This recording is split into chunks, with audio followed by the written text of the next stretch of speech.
ICC meeting ಒಳಗೆ ಒಂದು ಬೆಳೆಯ ಬಗ್ಗೆ ನಿರ್ಧಾರ ಮಾಡಿದ್ದೀವಿ. ಇನ್ನೊಂದರೊಳಗೆ ಏನು ನಿರ್ಧಾರ ಆಗಿದೆ ಅಂದರೆ ಒಂದು ಬೆಳೆಗೆ ಮಾತ್ರ ಸದ್ಯ ರೈತರ ಹತ್ರನೂ ವಿನಂತಿಯನ್ನು ಮಾಡ್ತಾ 6 ಗೇಟಿಂದ ನೀರು ಬಿಡ್ತಾ ಇಲ್ಲ. ಕನಿಷ್ಠ 30ರಿಂದ 35% ಡ್ಯಾಮೇಜ್ ಇದೆ ಅನ್ನೋದು ಓಪನ್ ಅಂದರೆ ಅದು ಸ್ವಲ್ಪ ಇದಾಗಿದೆ, ಬೆಂಡ್ ಆಗಿದೆ.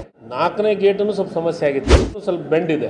ಯಾಕಂದರೆ ಅವು ಸ್ವಲ್ಪ ಬೆಂಡ್ ಆಗಿದೆ, ಫೀಟಿನವರೆಗೂ ಮ್ಯಾಗ ಇಳುತ್ತೆ, ಅದ್ರ ಮೇಲೆ ಹೇಳಕ್ಕೆ ಸಾಧ್ಯ ಇಲ್ಲ. 17-18 ಗೇಟ್ಗಳಿಗೆ ಸಮಸ್ಯೆ ಇದಾವೆ. ಇಷ್ಟು ಸ್ವಲ್ಪ ಓಪನ್ ಮಾಡೋಕ್ಕೆ ಹೋದ್ರೂ ನಮಗೆ ಸ್ವಲ್ಪ ತೊಂದರೆ ಆಗ್ಬೋದು ಅನ್ನೋ ಡ್ಯಾಮಿನ ಬಗ್ಗೆ ಕೆಲವೊಂದಿಷ್ಟು ವಿವರಣೆಗಳನ್ನು ಕೊಡಲೇಬೇಕಾಗುತ್ತೆ. ಈಗಾಗಲೇ ನಾವು ಪ್ರತಿ ಸತಿ ನೀವು ಕೇಳ್ತಾ ಇದ್ರಿ ಯಾಕೆ 80ಕ್ಕಿಂತ ಹೆಚ್ಚು ನೀರನ್ನು ನಿಲ್ಲಿಸ್ತಾ ಇಲ್ಲ ಅಂತಂದು.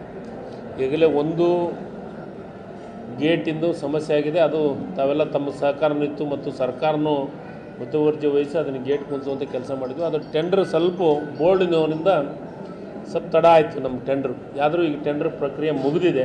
ಅಂದರೆ ಇನ್ನೂ ಒಂದು ನಮಗೇನು ಸಮಸ್ಯೆ ಅಂದರೆ ತುಂಗಭದ್ರಾದೊಳಗೆ gate number 11, gate number 18, gate number 20, gate number 24, gate number 11, gate number 18,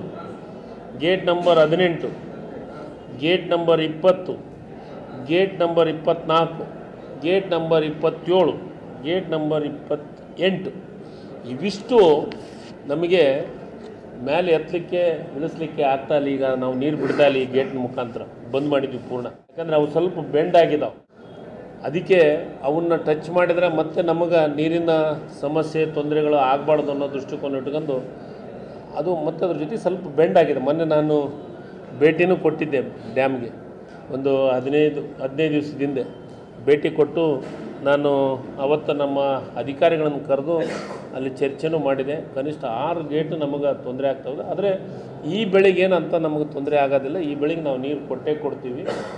ಅದಕ್ಕೆ ರೈತರ ಗಮನಕ್ಕೆ ಮತ್ತು ಮಾಧ್ಯಮದ ಗೆಳೆಯರ ಗಮನಕ್ಕೆ ನಾವು ಈಗ ಎಲ್ಲ ಗೇಟ್ನಿಂದಲೂ ನೀರು ಬಿಡ್ತಾ ಇದ್ದೀವಿ. ಆದರೆ ಈ 6 ಗೇಟಿಂದ ನೀರು ಬಿಡ್ತಾ ಇಲ್ಲ. 4ನೇ ಗೇಟನ್ನು ಸ್ವಲ್ಪ ಸಮಸ್ಯೆ ಆಗಿತ್ತು, 4ನೇ ಗೇಟು ಸಮಸ್ಯೆ ಆಗಿತ್ತು, ಅದನ್ನು ಸ್ವಲ್ಪ ಬೆಂಡ್ ಇದೆ. ಆದರೆ ಅದು 2 ಫೀಟಿನವರೆಗೂ ಮ್ಯಾಗ ಇಳುತ್ತೆ, ಅದ್ರ ಮೇಲೆ ಹೇಳಕ್ಕೆ ಸಾಧ್ಯ ಇಲ್ಲ. ನಮಗೆ 1,50,000ಕ್ಕಿಂತ ಹೆಚ್ಚು ಇನ್ಫ್ಲೋ ನೀರು ಬಂತಂದರೆ ಅಷ್ಟು ಗೇಟ್ ಎತ್ತಬೇಕಾದಂಥ ಪರಿಸ್ಥಿತಿ ಐತೆ. ಆದರೆ ಇವು 6 ಗೇಟು ಸಮಸ್ಯೆ ಆಗುತ್ತೆ. 7ನೇದಂದ್ರೆ 4ನೇ ಗೇಟನ್ನು ಸೇರಿ 4ನೇ ಗೇಟನ್ನು 2 ಫೀಟ್ ಮಾತ್ರ ಹೇಳಕ್ಕೆ ಸಾಧ್ಯ ಐತೆ. ಅದ್ರ ಮೇಲೆ ಎತ್ತಿದ್ರೆ ಮತ್ತೆ ಅದಕ್ಕೆ ತೊಂದರೆ ಆಗುತ್ತೆ. ಯಾಕಂದರೆ ನೀರು ಪೂರ್ಣ ಪ್ರಮಾಣದ ಡ್ಯಾಮ್ ತುಂಬಿರೋದ್ರಿಂದ ಸ್ವಲ್ಪ ತೊಂದರೆ ಆಗಬಾರ್ದು ಅನ್ನೋದಕ್ಕೆ ಮತ್ತು 1ನೇ ಬೆಳೆ ನಾವು ಸುರಕ್ಷಿತವಾಗಿ ಕೊಡಲಿಕ್ಕೆ ಏನೇನು ಪ್ಲ್ಯಾನ್ ಮಾಡಬೇಕಾಗೈತೆ ನಮ್ಮ ಅಧಿಕಾರಿಗಳು ಮತ್ತು ನಾವು ಅದ್ರ ಬಗ್ಗೆ ನೀರಾವರಿ ಮಂತ್ರಿಗಳ ಗಮನಕ್ಕೂ ತಂದಿದ್ದೀವಿ. ಅದ್ರ ಬಗ್ಗೆ ಪೂರ್ಣ ಪ್ರಮಾಣದ ಚರ್ಚೆಗಳಾಗಿದ್ದಾವೆ. ಮತ್ತು ಅದ್ರ ಜೊತೆಗೆ ಈಗ ನಮ್ಮ ಏನೀಗ ಬೋರ್ಡ್ನೊಳಗೆ ನಿರ್ಧಾರ ಆಗಿತ್ತು, ಬೋರ್ಡ್ನೊಳಗೆ ಏನು ನಿರ್ಧಾರ ಆಗಿದೆ ಅಂದರೆ ಒಂದು ಬೆಳೆಗೆ 20 TMC ನೀರು ಇರಬೇಕು, ಅದಕ್ಕಿಂತ ಮೇಲೆ ಹಿಡಿದ್ರೆ ಗೇಟ್ಗಳಿಗೆ ಸ್ವಲ್ಪ ತೊಂದರೆ ಆಗುತ್ತೆ ಅಂತಂದು ಅವರು ಕನಿಷ್ಠ 17-18 ಗೇಟ್ಗಳಿಗೆ ಸಮಸ್ಯೆ ಇದಾವೆ. 17-18 ಗೇಟ್ಗಳಿಗೆ ಸಮಸ್ಯೆ ಇದಾವೆ. ಕನಿಷ್ಠ 30ರಿಂದ 35% ಡ್ಯಾಮೇಜ್ ಇದೆ ಅಂತಂದು ವರದಿ ಕೊಟ್ಟಿದ್ದಾರೆ. ಹೀಗಾಗಿ ಈ ಸದ್ಯ ರೈತರ ಹತ್ರನೂ ವಿನಂತಿಯನ್ನು ಮಾಡ್ತಾ ಇದ್ದೀವಿ. ಈಗಾಗಲೇ ICC ಮೀಟಿಂಗ್ ಒಳಗೆ ಒಂದು ಬೆಳೆಯ ಬಗ್ಗೆ ನಿರ್ಧಾರ ಮಾಡಿದ್ವಿ. ಇನ್ನೂ ಒಂದು ಬೆಳೆಯ ಬಗ್ಗೆ ವಿಚಾರ ಮಾಡೋದಾಗ ಇವತ್ತು ನಮಗೆ ಇವು 4-6 ಗೇಟಿಗೆ ಪುನಃ ಹೇಳೋಕ್ಕೆ ಮತ್ತು ಅದನ್ನು ಮೇಲೆತ್ತಲಿಕ್ಕೆ ಕೆಳಗಿಳಿಸ್ಲಿಕ್ಕೂ ತೊಂದರೆ ಇರೋದ್ರಿಂದ ಅದನ್ನು ಹಂಗೆ ಬಿಟ್ಟಿದ್ವಿ. ಈಗ ಅದಕ್ಕೆ ನೀವು ನೋಡ್ಬೋದು ಎಲ್ಲ ಗೇಟಿಂದ ನೀರು ಬಿಡಕತ್ತೀವಿ, ಆದರೆ ಇವು 6 ಗೇಟಿಂದ ನೀರು ಬಿಡ್ತಾ ಇಲ್ಲ. ಹೀಗಾಗಿ ಓಪನ್ ಅಂದರೆ ಅದು ಸ್ವಲ್ಪ ಇದಾಗಿದೆ, ಬೆಂಡ್ ಆಗಿದ್ದಾವೆ. ಇಷ್ಟು ಸ್ವಲ್ಪ ಓಪನ್ ಮಾಡೋಕ್ಕೆ ಹೋದ್ರೂ ನಮಗೆ ಸ್ವಲ್ಪ ತೊಂದರೆ ಆಗ್ಬೋದು ಅನ್ನೋ ಮೊಮೆಂಟು ಸ್ವಲ್ಪ ತೊಂದರೆ ಆಗ್ಬೋದು ಅಂತಂದು ಬೇರೆ ಎಲ್ಲದ ಕಡೆಯೂ ಸ್ವಲ್ಪ ನೀರು ಜಾಸ್ತಿ, ಅದನ್ನೇ ಜಾಸ್ತಿ ಯಾವ ಸರಿ ಇದೋ ಅವನ್ನೇ ಸ್ವಲ್ಪ ಹೆಚ್ಚು ಇದನ್ನು ಮಾಡ್ಕೊಂಡು ನೀರು ಬಿಡೋಂಥ ವ್ಯವಸ್ಥೆ.